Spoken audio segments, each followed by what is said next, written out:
એક શાયરે બહુ સરસ पंक्ति લખી છે कि फितुर होता है हर उम्र में जुदा जुदा, फितुर होता है हर उम्र में जुदा जुदा, पहले खिलौना फिर माशुका फिर रुतबा और फिर खुदा। आ फितुर એટલે નશો। દરેક ઉંમરનો નશો કંઈક જુદો હોય છે। બાળક નાનું હોય ને ત્યારે એને રમકડાનું આકર્ષણ હોય, એને ચોકલેટ ગમે, એને આઈસ્ક્રીમ ગમે, એને નવા નવા રમકડા ગમે। આ જ બાળક જ્યારે મોટું થાય છે એટલે એને મિત્રો ગમે છે। પહેલે ખિલોના ફિર માશુકા, એને મિત્રો ગમે છે, નવા નવા મિત્રો સાથે મૈત્રી કરે છે, વિજાતીય આકર્ષણ થાય છે। ત્યારબાદ લગ્ન થાય, પરિવારનો વિસ્તાર થાય, અને પરિવારનો વિસ્તાર થાય પછી એને એમ થાય કે સમાજમાં મારી પ્રતિષ્ઠા હોવી જોઈએ, મારી નામના હોવી જોઈએ, આને રુતબા કહેવાય છે। અને ચોથો તબક્કો છે જેમાં એને ખુદા યાદ આવે છે, જેમાં એને ભગવાન યાદ આવે છે। આ જ પ્રમાણે આપણા શાસ્ત્રોમાં 4 આશ્રમની વાત કરી છે। પ્રથમ 25 વર્ષની ઉંમર સુધી બ્રહ્મચર્ય આશ્રમ છે। આ બ્રહ્મચર્ય આશ્રમમાં આપણું સંપૂર્ણ ધ્યાન વિદ્યા અર્જિત કરવામાં હોય છે। આપણે અભ્યાસ કરીએ છીએ, આપણે નવા નવા વિષયોમાં પારંગત થઈએ છીએ। આ વિદ્યાભ્યાસનો કાળ, ડિગ્રીઝ મેળવવાનો કાળ એટલે 25 વર્ષ સુધીનો કાળ છે। ત્યાર પછી બીજો તબક્કો જે શરૂ થાય 25 વર્ષથી 50 વર્ષ સુધીનો, એને ગૃહસ્થ આશ્રમ કહેવામાં આવે છે। આ ગૃહસ્થ આશ્રમની અંદર આપણે પરિવારની વૃદ્ધિ કરીએ, લગ્ન થાય, અને આ આશ્રમ પછી ત્રીજો તબક્કો શરૂ થાય છે જ્યારે વ્યક્તિની ઉંમર 50 વર્ષની થાય। અને આ 50 વર્ષે જે આશ્રમની શરૂઆત થાય છે એને વાનપ્રસ્થ આશ્રમ એવું કહેવામાં આવે છે। વાનપ્રસ્થ આશ્રમમાં એવું કહ્યું છે કે 50 વર્ષ સુધી તમે ઘણા ભોગ ભોગવ્યા, ખૂબ પૈસા કમાયા, ધન સંપત્તિ એકત્રિત કરી, હવે ધીરે ધીરે વિરક્તિની દિશામાં આગળ વધો, માટે એને સંન્યસ્ત આશ્રમ કહેવામાં આવે છે। આ 15મો સંસ્કાર છે। 16 સંસ્કારમાંથી આ 15મા નામનો સંસ્કાર એટલે વાનપ્રસ્થ સંસ્કાર કહેવામાં આવે છે। અને પછીનો જે ગાળો 75 વર્ષથી 100 વર્ષનો, એને સંન્યસ્ત આશ્રમ કહેવામાં આવે છે। આજે અહીંયા વડીલોના 75 વર્ષની ઉજવણી કરવામાં આવી, વડીલ વંદનાનો પ્રોગ્રામ કરવામાં આવ્યો। આપણે 75 વર્ષ જીવનના પૂરા કર્યા છે। આ 75 વર્ષ એટલે બહુ મોટો પડાવ કહેવાય। આ પૃથ્વી ઉપર જન્મ લેનારા કેટલા બધા માણસોના જીવનમાં આ સદભાગ્ય નથી હોતું। એવા કેટલાય વ્યક્તિઓ છે કે જે ઈચ્છે છે કે મારા જીવનમાં પણ 75 વર્ષ પૂર્ણ થાય, પણ એ શક્ય નથી। એક એક દિવસની કિંમત શું છે, એક એક દિવસના આયુષ્યની કિંમત શું છે, એ કોઈ કેન્સરના પેશન્ટને પૂછો। એક એક શ્વાસની કિંમત શું છે, એ કોઈ દમના દર્દીને પૂછો। અને જીવન સાથીની કિંમત શું છે, એ કોઈ નાની ઉંમરમાં વિધુર થયેલા કોઈ પુરુષ કે કોઈ ગંગા સ્વરૂપ સ્ત્રીને પૂછો કે જીવન સાથી વગરનું જીવન કેવું હોય છે। ખાલીપો સતત તમને આમ શરીરની અંદર દાહ ઉપાડે છે। આ ખાલીપાવાળું જીવન છે। અને આવી અવસ્થામાં 75 વર્ષે જો તમારી સાથે જીવન સાથી હયાત હોય તો આના જેવું સુખ બીજું કોઈ નથી, આના જેવો આનંદ જીવનમાં બીજો કોઈ નથી। કારણ કે 75 વર્ષે સંપત્તિ અને સંતતિ એટલા કામમાં નથી આવતા જેટલા જીવનસાથી કામમાં આવે છે, જીવનસાથીનો સાથ કામમાં આવે છે। આપ સૌએ 75 વર્ષ પૂર્ણ કર્યા છે। હું આપને હૃદયપૂર્વક ખૂબ ખૂબ અભિનંદન પાઠવું છું। ઈશ્વર આપને ખૂબ લાંબુ આયુષ્ય આપે। આપણા શાસ્ત્રોએ તો આપણને કહ્યું છે કે દરેક વ્યક્તિને 100 વર્ષ પૂર્ણ કરવાનો અધિકાર છે। અને પરોપકાર કરતા કરતા 100 વર્ષ પૂર્ણ કરો. 100 વર્ષનું આયુષ્ય ભોગવાનું આપણા વેદોમાં લખ્યું છે. માટે આપ શતાયુ થાઓ એવી મારી શુભકામનાઓ છે. આજે મારે જે વિષય ઉપર આપની સાથે વાત કરવી છે એ વિષય છે પ્રેમ, પ્રાર્થના અને પરિવાર. જેમ રિફિલ વિનાની પેન નકામી, જેમ આત્મા વિનાનું શરીર નકામું, જેમ ગાળ્યા વિનાનું પાણી નકામું, એમ પ્રેમ વગરનું જીવન નકામું. જેના જીવનમાં પ્રેમ નથી હોતો એનું જીવન શુષ્ક થઈ જાય છે, વૃક્ષ થઈ જાય છે. આ પ્રેમ એટલે શું? પ્રેમ કોને કહેવાય? આ પ્રેમ એટલે સમય. આ પ્રેમ એટલે સંગાત. આ પ્રેમ એટલે હું મંદિર જાઉં છું તારે આવું છે. આ પ્રેમ એટલે મને ખબર છે તને આજે પગમાં બહુ દુખે છે, તો તું રહેવા દે, આરામ કર, આજે હું કરી લઈશ. આ પ્રેમ એટલે મને ખબર છે તમને બહુ જ ભાવે છે, બહુ નખરા ના કરશો, શાંતિથી જમી લો. આ પ્રેમ એટલે તને નીચા વળવામાં તકલીફ પડે છે ને, આજે ઘૂંટણમાં બહુ દુખે છે ને, તું રહેવા દે, તું શાંતિથી સોફા પર બેસ, આજે રસોઈ હું કરી લઈશ. આ પ્રેમ એટલે કોઈનો વાલ ભરેલો પાલવ. આ પ્રેમ એટલે સંગાત, સમય. આ પ્રેમ એટલે રોટલો. આ પ્રેમ એટલે ઓટલો. આ પ્રેમ એટલે ખાટલો. આ પ્રેમની અનેક વ્યાખ્યાઓ છે અને આ બધા જ પ્રેમનો સમન્વય જો કોઈ માણી શક્યું હોય તો આ 75 વર્ષના આયુષ્ય ધારણ કરનારા આપ સૌ વડીલ. આ પ્રેમ આપના જીવનમાં છે. પ્રેમ વગરનું જીવન કેવું હોય? કેટલા બધા ક્રિમિનલ્સના ઇન્ટરવ્યૂ લેવામાં આવ્યા અને એ ક્રિમિનલ્સની હિસ્ટ્રી જ્યારે ચેક કરી તો ખબર પડી કે જીવનમાં કોઈ એવી વ્યક્તિ હતી જ નહીં કે જેણે વાલથી ક્યારેક પોતાનો હાથ પકડ્યો હોય, જેણે વાલથી ક્યારેક કહ્યું હોય કે હું તને બહુ ચાહું છું, જેણે વાલથી કહ્યું હોય કે હું છું ને તારી સાથે. આ પ્રેમનું મૂલ્ય શું છે? આપણે દરેક સંબંધમાં પ્રેમ તો કરીએ છીએ, પણ એ પ્રેમમાં ક્યાંક ને ક્યાંક આપણો સ્વાર્થ રહેલો છે. બૃહદારણ્યક ઉપનિષદ ખૂબ સુંદર ઉપનિષદ છે. એમાં ઋષિ યાજ્ઞવલ્ક્ય અને મૈત્રેયી, એમના પત્નીનું નામ મૈત્રેયી, એ બંને વચ્ચે સંવાદ છે. અને એમાં ઋષિ યાજ્ઞવલ્ક્ય બહુ જ સુંદર વાત કરે છે. ઋષિ કહે છે, નવારે જાયયા કામાન જાયા પ્રિયા ભવંતી, આત્મનસ્તુ કામાન જાયા પ્રિયા ભવંતી. આ જાયા એટલે પત્ની. પત્ની માટે આપણને પત્ની નથી ગમતી, પત્ની આપણને અનુકૂળ છે ને માટે આપણને પત્ની ગમે છે, એના પ્રત્યે પ્રેમ થાય છે.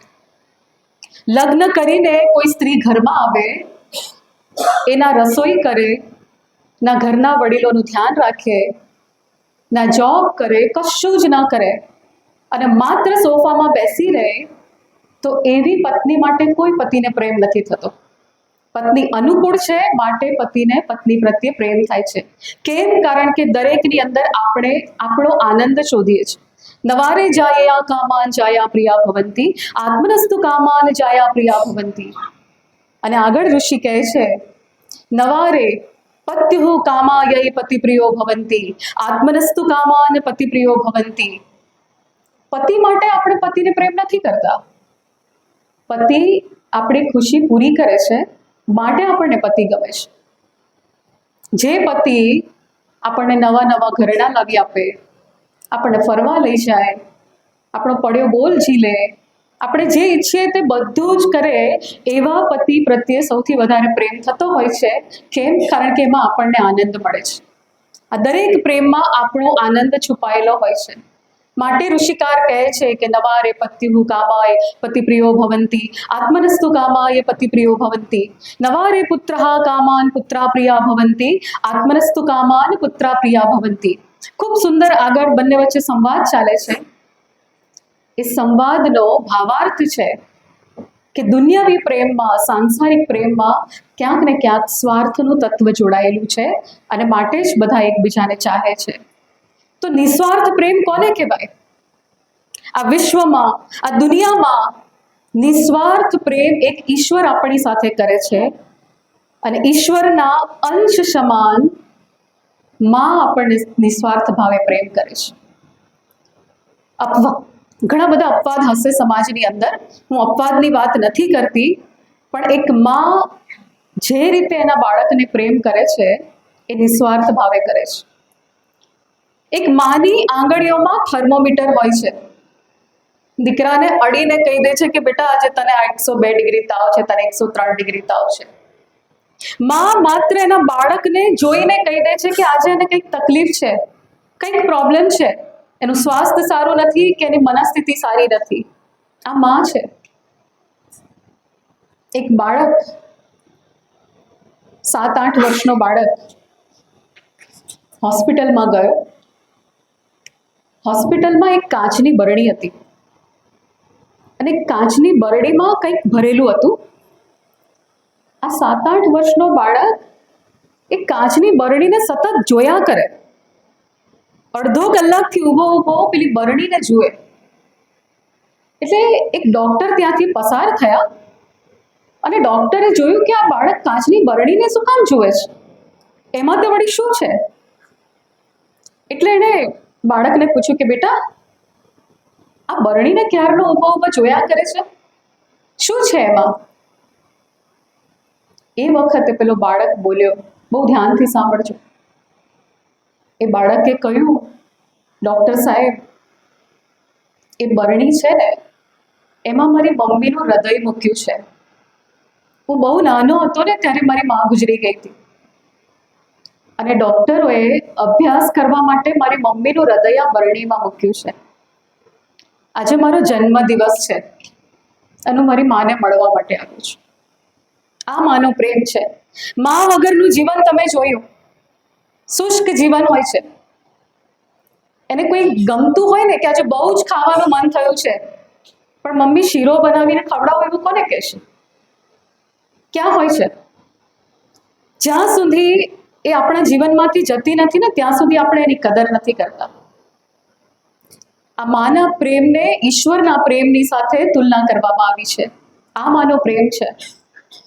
આ વિશ્વની દરેક માં એના બાળકને જ્યારે તાવ આવતો હોય, એની પાસે બેઠી હોય, એના શરીર પર હાથ ફેરવતી હોય ને તો મનોમન એક પ્રાર્થના કરે છે, ભગવાન એના શરીરનો તાવ મને આપી દે પણ મારા દીકરાને સાચું કરી દે. આ માનો પ્રેમ છે. આ નિસ્વાર્થ પ્રેમ છે. આ નિસ્વાર્થ ભાવનો પ્રેમ એ ઈશ્વર અને માની સાથે જ હોય છે. આ બે જ વ્યક્તિ આપણને એક કક્ષાનો પ્રેમ કરી શકે છે.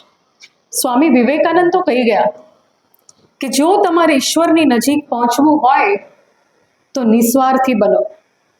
બહુ વર્ષો પહેલા મેં આ વાંચ્યું હતું અને ત્યારે મને સમજાયું નહોતું કે નિસ્વાર્થપણાની નું મૂલ્ય શું છે. સ્વામી વિવેકાનંદ હંમેશા કહેતા, જેમ જેમ આપણે નિસ્વાર્થી બનીએ છીએ તેમ તેમ ઈશ્વરની વધુ નજીક પહોંચતા જઈએ છીએ. ઈશ્વર સુધી પહોંચવાનો આ રસ્તો છે, આ માર્ગ છે. એક બહુ સુંદર પુસ્તક મેં વાંચ્યું હતું. મારી યુટ્યુબ ચેનલમાં એનો 3 મિનિટનો વિડીયો પણ છે. એ પુસ્તકના લેખક ટોડ હેનરી, એમણે પુસ્તક લખ્યું ડાઈ એમ્પ્ટી. ડાઈ એમ્પ્ટીનો અર્થ છે ખાલી થઈને મૃત્યુ પામો. આ પુસ્તકમાં બહુ જ સુંદર વાતો કરી છે. એક પ્રસંગ હું આપની સાથે શેર કરું. એકવાર એક કંપનીના સીઈઓ પોતાના બધા એમ્પ્લોઈઝને બોલાવ્યા, એક મીટિંગ કરી અને મીટિંગમાં એક પ્રશ્ન પૂછ્યો કે મને કહો કે આ દુનિયામાં સૌથી કિંમતી જમીન કઈ છે? આ વિશ્વની અંદર સૌથી વધારે કિંમતી જમીન કઈ? એટલે બધા જ માથું ખંજવાળવા લાગ્યા કે એવું તો કયો પ્રશ્ન હશે વળી? KGF વાળી પેલી જે જમીન છે, સોનાની ખાણ હતી, કદાચ એ વિશ્વની સૌથી વધારે કિંમતી જમીન છે. કોઈકે એવો જવાબ આપ્યો. કોઈકે કહ્યું કે દક્ષિણ આફ્રિકાના જંગલો એ આ વિશ્વમાં સૌથી કિંમતી છે. બહુ બધા જુદા જુદા જવાબો મળ્યા અને છેલ્લે પેલા સીઈઓએ કહ્યું કે આ વિશ્વમાં સૌથી વધારે કિંમતી જમીન જો કોઈ હોય તો એ કબ્રસ્તાન છે, સ્મશાન છે. કારણ કે અહીંયા કેટલા બધા મરદા સૂતા છે જે વ્યક્ત નથી થઈ શક્યા, જે સમય હતો ત્યારે ખાલી નથી થઈ શક્યા. કેટલી બધી મનમાં ઈચ્છા હતી કે મારે આ દાન કરવું છે, મારે આ સંસ્થામાં આપવું છે, મારે દીકરીને આપવું છે, મારે દીકરાને આપવું છે. ઘણા બધા સારા વિચારો હતા, પણ એ સારા વિચારોને મનમાં લઈને મૃત્યુ પામ્યા છે. માટે આ કબ્રસ્તાન એ વિશ્વની સૌથી કિંમતી જમીન છે. આ લેખક કહે છે કે ડાય એમ્પ્ટી. જ્યારે મૃત્યુ આવે ને એ પહેલા ખાલી થતા શીખો. તમારા હાથમાં એક નાનકડો છોડ હોય અને તમારા છેલ્લા શ્વાસ જો ચાલી રહ્યા હોય ને તો એ છોડને ક્યાંક દાટી દેજો, એ છોડ મોટો થશે. આ ડાય એમ્પ્ટીની વાત કરવામાં આવી છે. 75 વર્ષે વિલ બનાવવાની ઉંમર હોય છે, પણ હું કહીશ કે હવે વિલ બનાવવાની ઉંમર 75 વર્ષ નથી રહી, 45 વર્ષે વિલ બનાવવું જોઈએ. કેટલા બધા લોકો વિલ બનાવ્યા વગર મૃત્યુ પામે છે અને પાછળ સંતાનોના ઝઘડા થાય છે. એટલું જ નહીં, કોન્સ્ટિટ્યુશન ઓફ ઇન્ડિયા, ભારતીય બંધારણની અંદર 296મી કલમ છે, IPC 296, એમાં લખ્યું છે કે જે વિલ બનાવ્યા વગર મૃત્યુ પામે છે એમના કોઈ વારસદાર નથી હોતા, વારસાઈ કે એવું કાંઈ જ નથી કરેલું હોતું, એમની બધી જ મિલકત સરકાર પાસે જઈ શકે છે. જેને વારસાઈ નથી કરી એની વાત કરું છું, જેને કોઈ વારસદાર નથી. એક રેન્ડમ આંકડો બતાવું છું, 70,000 કરોડ રૂપીસ, 70,000 કરોડ રૂપિયા સરકારની તિજોરીમાં છે. આ બહુ જ નાની રકમ આપને કહી રહી છું કે જેણે ક્યારે વિલ નથી બનાવ્યા. સમય હતો, સંપત્તિ હતી, પણ ક્યારેય ઉદારતા નથી, કોઈને આપ્યું નથી ને એ પૈસા સીધા સરકારની તિજોરીમાં જાય છે. વિલ બનાવીને જજો. આ 75 વર્ષે આ સૌથી મોટો એક મેસેજ છે. આપણી પાસે જે કંઈ પણ હોય, જ્ઞાન હોય ને તો કોઈને જ્ઞાન આપીએ. આપણી બુદ્ધિ પ્રતિભા સારી હોય તો એ કોઈકને આપીને જઈએ. આપણી પાસે કોઈ સ્કિલ હોય, કોઈ વાજિંત્ર વગાડી શકતા હોય તો એ વિદ્યા આપણે કોઈને આપીને જઈએ. આપણી પાસે સંપત્તિ હોય તો કેટલા બધા લોકો છે, આપણી તિજોરીમાં રહેલી સંપત્તિમાંથી કોઈ વિધવા દીકરીનું સંસાર વસી શકે છે, એમાંથી કોઈનું ઘર બની શકે છે, એમાંથી કોઈ અનાથ બાળકનું એજ્યુકેશન થઈ શકે છે. આ બધું આપણને જે વધારે મળ્યું છે ને એ લોકો માટેનું છે, જે ઈશ્વરે તમને સોંપ્યું છે કે હવે આપીને જાઓ. તો આ ડાય એમ્પ્ટીની વાત છે. મૃત્યુ પહેલા આપણે ખાલી થઈને જઈએ. 75 વર્ષની ઉંમરથી 100 વર્ષની ઉંમર સુધી જેટલી બી જરૂરિયાત હોય તમારા સ્વાસ્થ્ય માટે, તમારા અંગત ખર્ચાઓ માટે, એ બધું રાખીને જો વધારાનું લાગે તો દીકરા દીકરી છે, જે પણ તમારી આસપાસ છે, જ્યાં તમને લાગે ત્યાં આપીને જજો. કારણ કે આ 75 વર્ષ અમૃત મહોત્સવ કહેવાય છે ને કાકા, અમૃત મહોત્સવ આવો દરેકને નસીબમાં નથી હોતો, બહુ વિરલા હોય છે અને આ દિવસ જોવા મળે છે. આ દિવસની ઉજવણી આ રીતે પણ કરી શકાય.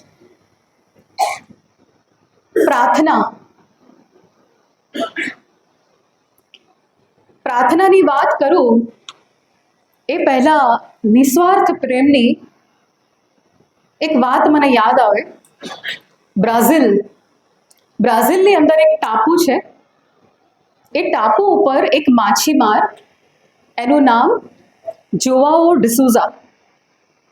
આ જોઆઓ ડિસુઝા નામનો માછીમાર એક દિવસ દરિયા કિનારે ફરતો હતો અને ફરતા ફરતા એની નજર પડી તો એક કાળા રંગના તેલમાં કોઈક જીવ ઢબુરાઈ ગયો હોય એવું લાગ્યું. કાળા રંગનું તેલ અને એમાં કંઈક ધબકતું હોય એવું એને દેખાયું. આ માછીમાર એની પાસે ગયો અને પેલા જીવને હાથમાં લીધો. એ જીવ એક પેંગ્વિનનું નાનું બચ્ચું હતું. આ માછીમાર ડિસુઝા એ પેંગ્વિનના બચ્ચાને લઈને ઘરે ગયો. એને પાણીથી ધોઈ નાખ્યું, એને સ્વચ્છ કપડાથી લૂછી નાખ્યું અને કેટલાય દિવસો સુધી પોતાની નજીવી આવકમાંથી આ પેંગ્વિનની સારવાર કરાવી. એ બચ્ચું જીવતું થયું. સંપૂર્ણપણે સ્વસ્થ થઈ ગયું. અને પછી ડિસુઝાએ એનું નામ પાડ્યું ડિંડિમ. એને પ્રેમથી એનું નામ પાડ્યું ડિંડિમ. આમ ડિંડિમ બોલાવે એટલે પેલું પેંગ્વિન પાંખો પકડાવે.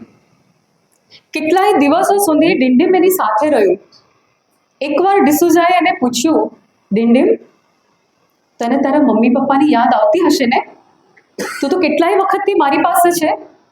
ડિંડિમે એને દરિયામાં વહાવી દીધું. ડિસુઝા જે માછીમાર હતા એ પેંગ્વિનના બચ્ચાને દરિયામાં વહાવી દીધું. એ બચ્ચું તરતું તરતું દરિયામાં જતું હતું ત્યારે એમને ખબર હતી કે આ બચ્ચું જીવનમાં ફરી ક્યારેય મારી પાસે નહીં આવે. ખૂબ નિસ્વાર્થ ભાવે આ બચ્ચાની સારવાર કરી અને એને એના ઘરે પાછું મોકલી દીધું. કેટલાય મહિનાઓ વીતી ગયા. એક દિવસ આ ડિસુઝા પોતાના ઘરમાં સૂતા હતા. એના ઘરના બારણે વહેલી સવારે કંઈક અવાજ થયો. કોઈ જાણે ચાંચ મારીને દરવાજો ખખડાવી રહ્યું છે, પાંખો ફફડાવીને બોલાવી રહ્યું છે, ક્વેક ક્વેક કરીને જાણે ડિસુઝાને ઉઠાડી રહ્યું છે. આ માછીમાર જાગી ગયા. દરવાજો ખોલીને જોયું તો પેલું પેંગ્વિનનું બચ્ચું ડિંડિમ 8000 કિલોમીટર તરીને આ માછીમારને મળવા માટે આવ્યું હતું. કેમ? એણે નિસ્વાર્થ ભાવે એની સેવા કરી હતી, એની મદદ કરી હતી. બંને મિત્રો એકબીજાને મળ્યા, એકબીજાને ભેટ્યા અને ડિંડિમ 8 મહિના સુધી માછીમાર સાથે રહ્યું, પોતાના મિત્ર સાથે રહ્યું. અને 8 મહિના પછી એ પાછું જતું રહ્યું દરિયામાં તરતું તરતું પોતાના આઈલેન્ડ ઉપર. એ જ્યારે દરિયામાં તરતા તરતા જતું હતું ત્યારે ડિસુઝાને લાગ્યું કે આ પેંગ્વિન હવે ફરી ક્યારેય નહીં આવે. તો તમને આશ્ચર્ય થશે જાણીને, દર વર્ષે આ પેંગ્વિન 8000 કિલોમીટર તરીને માત્ર પોતાના મિત્રને મળવા માટે આવે છે, કારણ કે આ નિસ્વાર્થ પ્રેમ છે. આ પ્રેમની કિંમત શું છે એ મૂંગા પ્રાણીઓ પણ સમજે છે, તો માણસો કેમ ન સમજી શકે? દક્ષિણ આફ્રિકામાં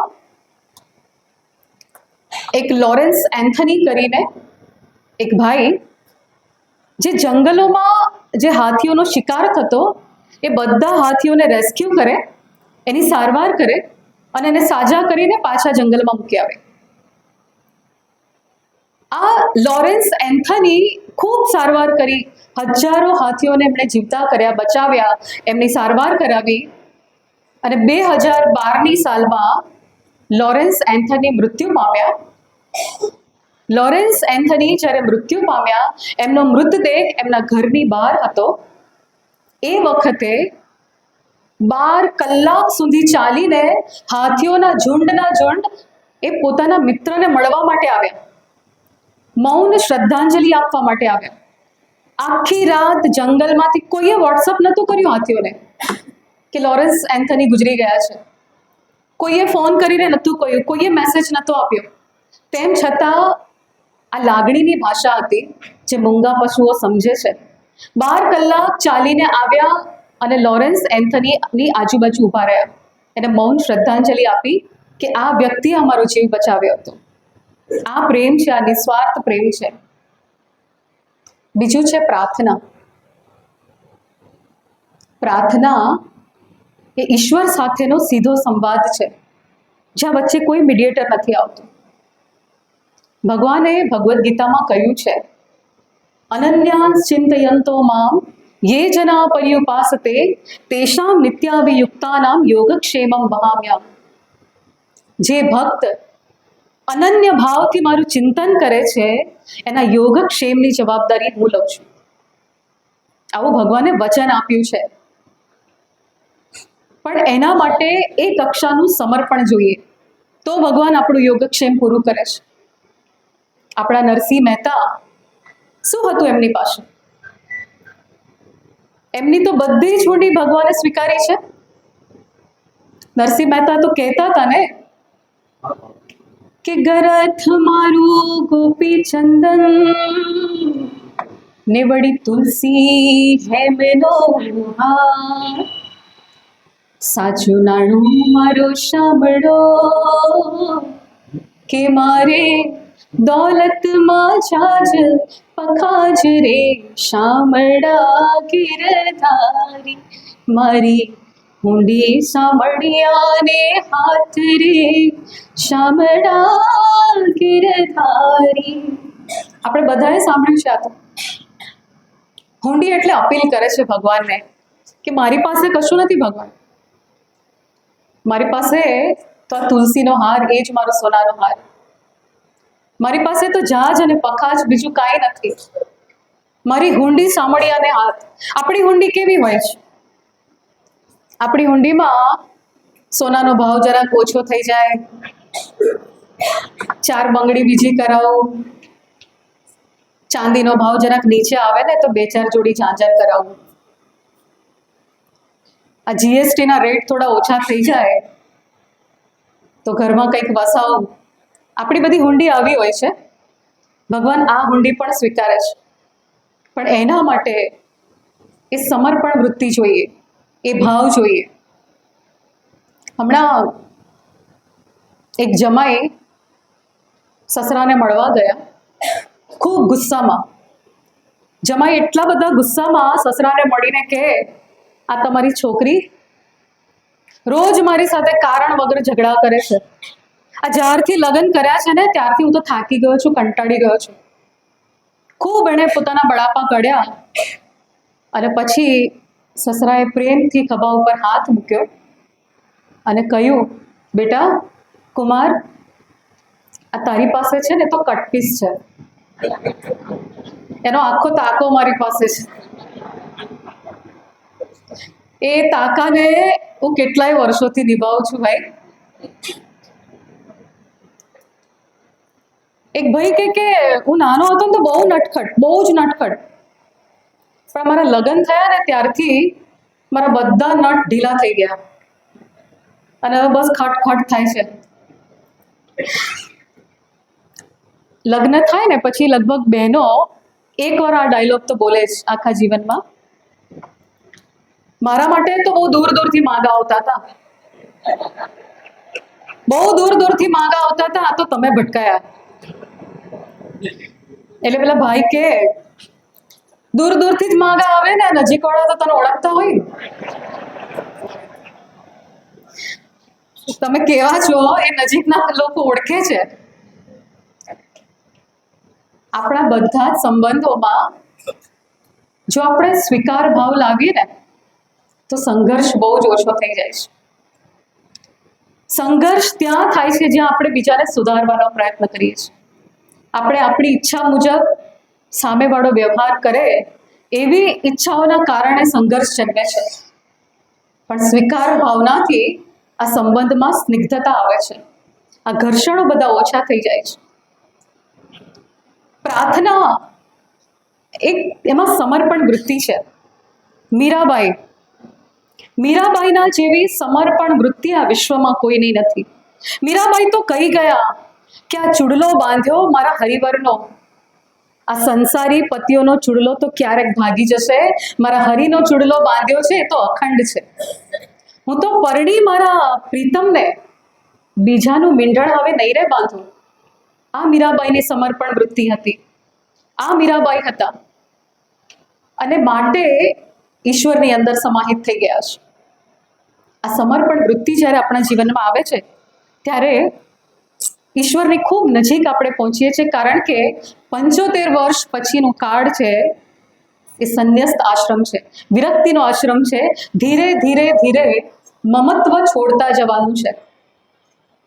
વ્યક્તિઓનું મમત્વ, વસ્તુઓનું મમત્વ, સત્તાનું મમત્વ, પોઝિશનનું મમત્વ, આ બધા જ મમત્વ છોડતા છોડતા છોડતા વિરક્તિની દિશામાં જો આપણે આગળ વધીએ તો મીરાબાઈ જેવી નિરાસક્ત ભાવના આપણી અંદર જન્મી શકે છે. શ્રીનાથજી પુષ્ટિ માર્ગના સ્થાપક શ્રીમદ વલ્લભાચાર્યજી, એમણે બહુ સુંદર વાત કરી છે, અદ્ભુત વાત કરી છે કે ધનને સાધનની તરીકે વાપરો. ધન સર્વસ્વ નથી, ધન એ ફક્ત એક સાધન છે અને જો આપણે એને સાધન તરીકે વાપરીએ તો જ એ આપણને પરોપકાર કરાવી શકે છે. નહીં તો એ ધનનું અભિમાન આવે છે. આવું પુષ્ટિ માર્ગના સ્થાપક મહાપ્રભુજીએ કહ્યું છે. અને મહાપ્રભુજીએ તો બહુ જ સુંદર વાત કરી છે. એક બહુ જ મારું ગમતું ભજન કે જેમાં કહ્યું છે કે આવો જીવનમાં લાવો ફરી કદી ના મળે. ગાવ. વારે વારે માનવ દેહ કદી ના મળે, ફેરો લખ રે 84 નો મારો રે ટડે, મને મોહન મળે કે મારા ઘટમાં બિરાજતા શ્રીનાથજી યમુનાજી મહાપ્રભુજી. આ ભજનમાં શાસ્ત્રની વાત કરી છે. મહાપ્રભુજી એવું કહે છે કે આ જન્મ આપણને મળ્યો છે ને, મનુષ્ય જન્મ, આ બહુ જ મૂલ્યવાન છે. આદિગુરુ શંકરાચાર્યજી કહી ગયા કે દુર્લભમ ત્રયમેવૈતત દેવાનુગ્રહ હેતુકમ મનુષ્યત્વમ મુમુક્ષુત્વમ મહાપુરુષ સંશ્રય. કેટલાય જન્મોના પુણ્ય ભેગા થાય ત્યારે માણસ તરીકેનો જન્મ મળે છે. કેટલાય જન્મોના પુણ્ય ભેગા થાય ત્યારે કોઈ સંતનો સમાગમ થાય છે, કોઈ સંતનું સાનિધ્ય પ્રાપ્ત થાય છે. કેટલાય જન્મોના પુણ્ય ભેગા થાય ને ત્યારે ઈશ્વર તરફ આગળ વધવાની વૃત્તિ જન્મે છે. બાકી જીવન પૂરું થઈ જાય છે પણ ઈશ્વર તરફ આગળ વધવાની આપણી વૃત્તિ નથી જન્મતી. આ ત્રણ વસ્તુઓ દુર્લભ છે અને માટે મહાપ્રભુજી કહી ગયા ફેરો લખ રે 84 નો મારો રે ટડે, મને મોહન મળે. 84 લાખ યોનિઓમાં ફરતા ફરતા ફરતા આ માણસનો જન્મ મળ્યો છે. જો આ જન્મમાં આપણે સદકાર્ય નહીં કરીએ, આપતા નહીં શીખીએ. ભગવદ્ ગીતા તો કહે છે કે યજ્ઞ દાન તપઃ કર્મ ન ત્યાજ્યમ કાર્યમેવ તત્, યજ્ઞ દાન તપઃ કર્મ પાવનાની મનીષિણામ. યજ્ઞ દાન અને તપ, આ ત્રણ વસ્તુ જેના જીવનમાં હોય છે એનું મન પવિત્ર થાય છે. આ ત્રણ વસ્તુ છોડવા જેવી નથી. ભગવદ્ ગીતાના 18મા અધ્યાયમાં કહ્યું છે આ વાત. એક મારી પાસે સમય છે, એક છેલ્લી વાત કરીને મારી વાત પૂરી કરું, મારો સમય પૂરો થાય છે. એક બા જીવનના છેલ્લા શ્વાસો ગણતા હતા. એટલે આમ શ્વાસ લેવામાં તકલીફ પડે, બે હાથ કરીને પુત્રવધુ પાસે હતી અને બા કે ગીતા ગીતા શ્વાસ ચાલે છે. એટલે પુત્રવધુને થયું કે આપણા ઘરે પેલી કામ કરવા માટે ગીતા આવે છે ને એને યાદ કરતા હશે. એટલે પુત્રવધુ તો દોડતી દોડતી કામવાળીને બોલાવીને આવી, ગીતા ગીતા લો બા, ગીતા આવી ગયા. એટલે બા કે ના ગીતા ગીતા. એટલે પુત્રવધુને થયું કે વળી આ ગીતા ગીતા શું કરતા હશે. એટલે પછી યાદ આવ્યું કે બા છે ને ભગવદ્ ગીતા વાંચતા હતા. બરાબર, કદાચ ભગવદ્ ગીતા એમને યાદ આવતી હશે. અમારા બા બહુ આધ્યાત્મિક.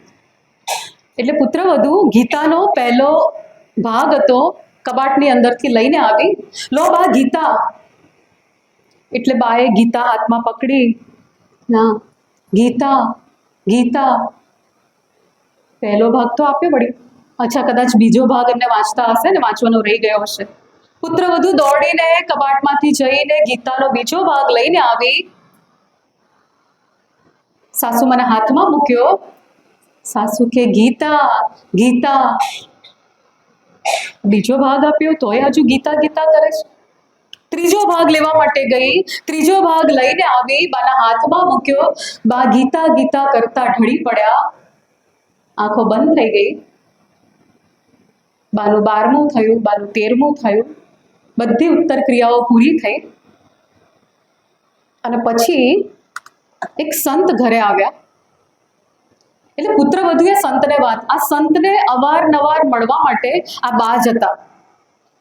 એટલે પુત્રવધુએ પેલા સંતને કહ્યું કે બા સંત મહારાજ, આ મારા બા ગુજરી ગયા ને ત્યારે ગીતા ગીતા કરતા હતા.